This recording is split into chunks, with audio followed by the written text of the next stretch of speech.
नमस्कार दोस्तों, आचार्यवाणी देख रहे सभी महानुभावों का मैं पंडित गौरवाचार्य अपने इस कार्यक्रम में हार्दिक अभिनंदन करता हूँ। दोस्तों, ज्योतिष के अलग अलग विषयों पर हम अलग अलग प्रकार की जानकारी आपको हर रोज़ इस प्रोग्राम के माध्यम से देते रहते हैं, ताकि आप लोगों के मन में ज्योतिष को लेकर यदि कोई भ्रम या वहम की स्थिति पैदा हो तो उससे मुक्ति पाई जा सके।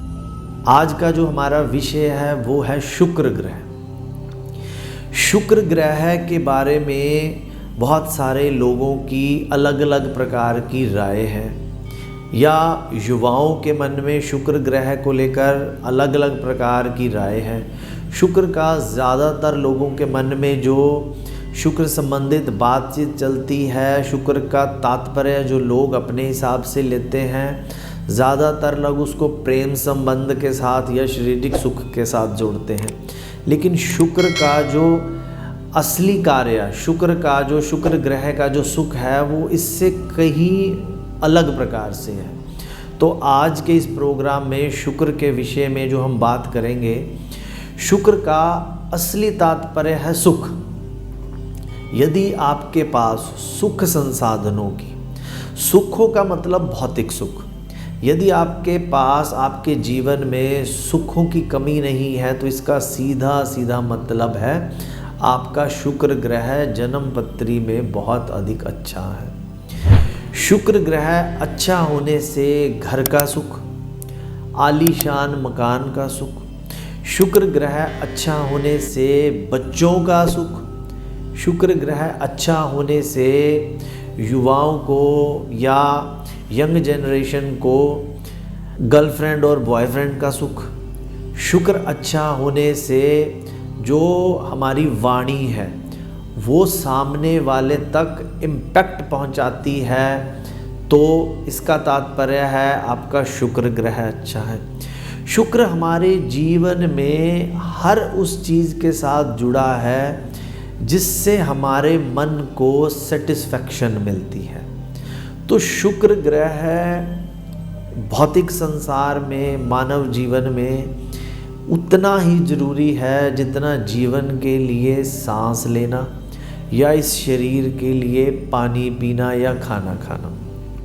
तो आपकी पत्री में शुक्र किस प्रकार की स्थिति में है, शुक्र अच्छा है या नहीं अच्छा है, यदि नहीं अच्छा है तो उसके लिए ज्योतिष के माध्यम से क्या उपाय किए जाएं जिससे शुक्र का हमें सुख मिले, और यदि अच्छा है तो किस आयु वर्ग तक, कब तक अच्छा रहेगा, उसकी भी जानकारी आप अपनी जन्म पत्री को दिखाकर ले सकते हैं।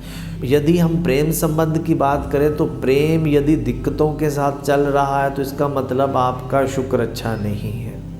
प्रेम यदि लंबा नहीं चल रहा है, उलझनों के साथ चल रहा है, तो इसका मतलब आपका शुक्र ग्रह अच्छा नहीं है। वैवाहिक जीवन में यदि हर छोटी छोटी बात पर उलझने, परेशानियां आ रही हैं तो इसका सीधा मतलब है आपका शुक्र ग्रह अच्छा नहीं है। और यदि जन्म पत्री में शुक्र की खराब स्थिति हो तो जीवन में, वैवाहिक जीवन में औलाद का सुख भी बहुत ज़्यादा दिक्कतों के साथ, उलझनों के साथ लंबे अरसे के बाद मिलता है। शुक्र में केतु या राहु की स्थिति हो तो संतान उत्पन्न होने में, संतान कंसीविंग के बाद डिलीवरी होने में बहुत दिक्कत आती है। बहुत सारे लोगों का अक्सर देखा जाता है भी संतान कंसीव होने के बाद 2-3 महीनों में मिसकैरेज या किसी और समस्याओं की वजह से बच्चे के जीवन में परेशानी आ जाती है। तो वो जो मिसकैरेज वाली समस्या है वो भी शुक्र ग्रह के नीच अवस्था में राहु या केतु के साथ संबंध होने के हिसाब से ही हमें मिलती है। तो जीवन में शुक्र ग्रह का रोल बहुत ही इम्पोर्टेंट है हर छोटी छोटी चीज़ में। अगर आपके कार्यस्थल पर लोग जो आपसे आकर मिलते हैं या आपके क्लाइंट्स हैं, अगर वो बहुत अच्छी स्थिति वाले लोग हैं, देखने में सुंदर, साफ सुथरे और आर्थिक समृद्धि वाले लोग हैं, तो इसका मतलब आपके उस कार्यस्थल में शुक्र का, शुभ शुक्र का वास है। और यदि वहाँ पर इस तरह के लोग आते हैं जिनके मन में बहुत ज़्यादा नेगेटिविटी या कुंठा भरी हुई है, तो इसका तात्पर्य है आपके उस कार्यस्थल पर शुक्र ग्रह की नीचता का स्थान है। आपको एक शुक्र की पहचान के लिए आपको एक बड़ा ही सरल और आसान सा उपाय बताने जा रहा हूँ। यदि आपकी फर्स्ट फिंगर की जो पोर है, फर्स्ट पोर जो होती है सेकंड वाली फिंगर की पोर से छोटी है, फर्स्ट फिंगर की जो पोर है सेकंड वाली फिंगर की पोर से छोटी है, तो आपके जीवन में सुखों में कमी रहेगी। इसका मतलब है आपका शुक्र बहुत अधिक अच्छी अवस्था में नहीं है। तो उस अवस्था को दुरुस्त करने के लिए, उस स्थिति को ठीक करने के लिए ज्योतिष के किसी भी मार्ग का सहारा लिया जा सकता है। हमसे मिलने के लिए भी आप संपर्क कर सकते हैं। और जन्म पत्री में यदि शुक्र की स्थिति जो है वो कारोबारी घर से जुड़ी है और उसमें नेगेटिव इम्पैक्ट है ग्रहों का, राहु का, केतु का, तो आपके जो कार्यस्थल पर लोग हैं वो आपको सुख देने की बजाय नुकसान दे सकते हैं, परेशानी दे सकते हैं। बहुत सारे लोगों के संबंध में अक्सर देखा गया है कि कार्यस्थल पर उनके जो नौकर हैं या उनके साथ काम करने वाले लोग हैं वो उनको सुख की बजाय परेशानी देते हैं। तो ये भी शुक्र ग्रह की स्थिति के कारण होता है। शुक्र ग्रहों की स्थिति में कई चीज़ें हम देखते हैं। शुक्र अच्छे ग्रहों के प्रभाव में है तो शुक्र का प्रभाव अच्छा होगा। शुक्र नेगेटिव ग्रहों के प्रभाव में है तो उसका प्रभाव हमें नकारात्मक दिखेगा। और भी कई तरह की जो शुक्र से संबंधित जानकारियां हैं उसके साथ हम जब बात करते हैं तो शुक्र यदि छठे भाव में है तो जो व्यक्ति है वो अपने शत्रुओं को या अपने प्रतिभागियों को, कंपटीटर्स को पीछे छोड़ता हुआ आगे बढ़ता जाता है। तो शुक्र की स्थिति चाहे वो शादी विवाह हो, चाहे वो कारोबार हो, चाहे रोज़मर्रा की ज़रूरतें हों, चाहे हमारी पर्सनैलिटी हो, इन सभी के साथ शुक्र की जो स्थिति है वो देखनी बहुत ज़रूरी होती है। देखिए, शुक्र अच्छा होना, हर उस सुख में कमी, गाड़ी आपकी है, गाड़ी आपके पास है, यदि बार बार उसमें खराबियां आ रही हैं, डेंट लग रहे हैं, आपको धुलाने में समय नहीं मिल रहा है, गंदी है, आपके कपड़ों पर अक्सर दाग लगे रहते हैं, कपड़ों में वो नयापन नहीं है, तो ये भी खराब शुक्र की निशानियां हैं। यदि आपको भी इन सब प्रभावों में आपके शुक्र का अच्छा फल नहीं दिख रहा है तो आप कुछ उपाय कर सकते हैं, जिसमें सबसे पहला उपाय है सतनाजा, 7 अनाज को मिक्स करके यदि आप पक्षियों को डालते हैं, कीड़े मकोड़ों को डालते हैं, तो उससे भी जो शुक्र की खराबियां हैं उससे बचा जा सकता है। शुक्र को अच्छा करने के लिए कन्या दान करना सबसे उत्तम उपाय है। यदि आप कन्याओं की शादी करवा रहे हैं, कन्या का दान कर रहे हैं, तो शुक्र की खराब स्थितियों से आपको बचा जा सकता है। और यदि आपकी जन्म पत्री में शुक्र कारक ग्रह है और अपनी नीच अवस्था में नीच का होकर या शुभ फल नहीं दे पा रहा है, तो आप ओपल रत्न भी पहन सकते हैं। किसी भी प्रकार का कोई भी जेमस्टोन रत्न पहनने के लिए एक बार एस्ट्रोलॉजिकल कंसल्टेशन ज़रूर ले लें, क्योंकि जेमस्टोन एक ऐसा उपाय है, एक ऐसी रेमेडी थेरेपी है जिससे हमें अगर सही लाभ मिले या सही हमने रत्न धारण किया है तो हमें उसका पूरा लाभ मिलता है। और यदि कहीं हमने गलत रत्न धारण कर लिया तो उसके फ़ायदे के साथ साथ हमें नुकसान भी मिलता है। तो दोस्तों, आज शुक्र संबंधित अच्छे और बुरे फल में हमने बातचीत की।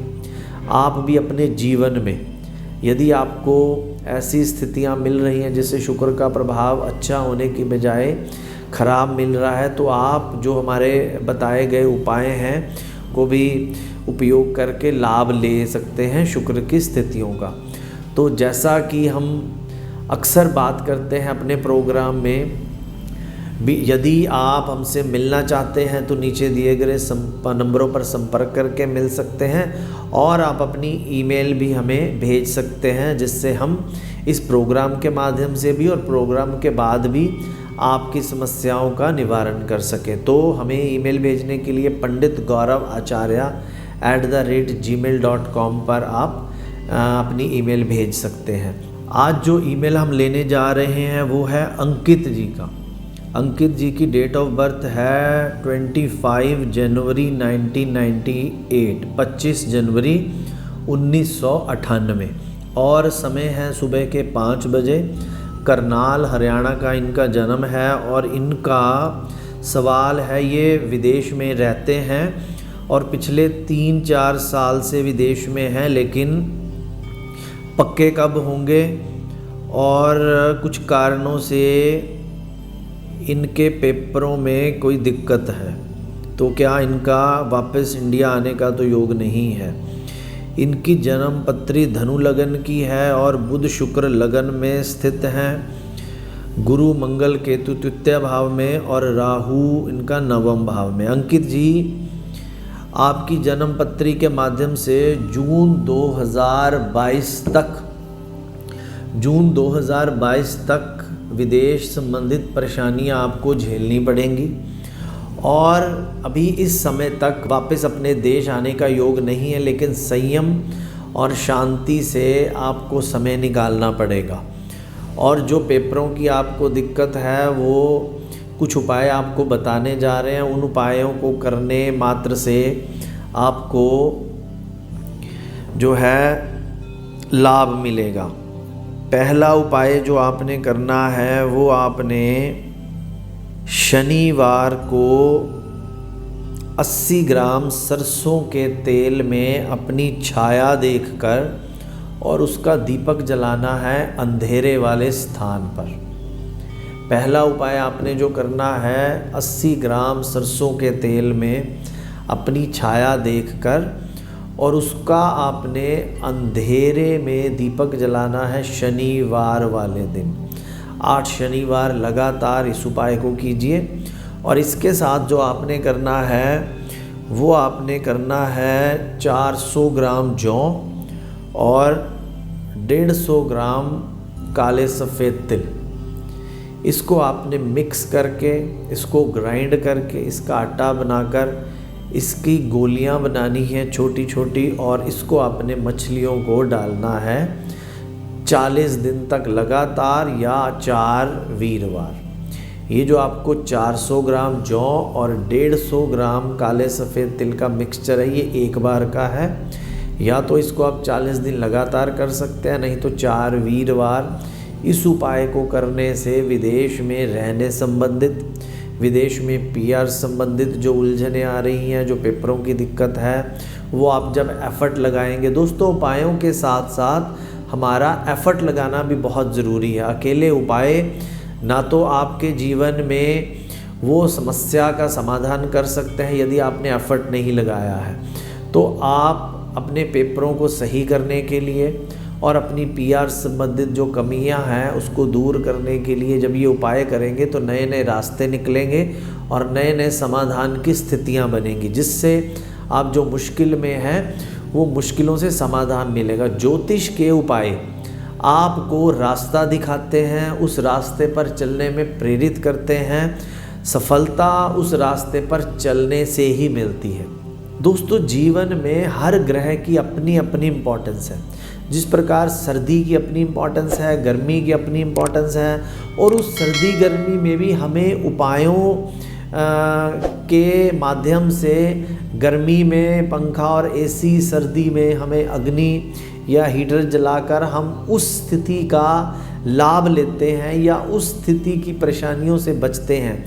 ठीक वैसे ही ज्योतिष के माध्यम से ग्रहों संबंधित जब हमारे जीवन में परेशानी आती हैं तो रास्ते बंद दिखने लगते हैं, जीवन उलझा हुआ समझने लगता है।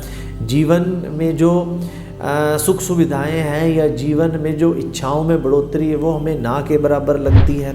तो इन सब स्थितियों में उलझने की बजाय, परेशान होने की बजाय, गलत रास्ते पर चलने की बजाय आप किसी एस्ट्रोलॉजर से मिलकर विचार विमर्श करके उस स्थिति से संबंधित उलझनों से निकल सकते हैं। तो हमें आपकी जन्म पत्री यदि आप दिखाना चाहते हैं तो हमें भी मिला जा सकता है, और ईमेल के माध्यम से आप अपनी जन्म पत्री हमें भेज सकते हैं। प्रोग्राम में जो हमारा प्रोग्राम चल रहा होता है, कई बार हमें फ़ोन कॉल्स आते हैं, आप प्रोग्राम के माध्यम से बता दीजिए, तो उस समय बताना थोड़ा मुश्किल है क्योंकि ये लाइव प्रोग्राम नहीं चल रहा होता है। तो आज इन सब शुक्र की स्थितियों के बारे में बातचीत की है। आपके जीवन में किस प्रकार खुशियाँ बढ़ें, उलझनें कम से कम आए, उस स्थितियों के प्रति विचार विमर्श करते हुए आज के लिए मंगल कामनाओं के साथ आज्ञा चाहते हैं। कल फिर सुबह 8:45 और शाम को 6:30 पर यही मिलेंगे। नमस्कार।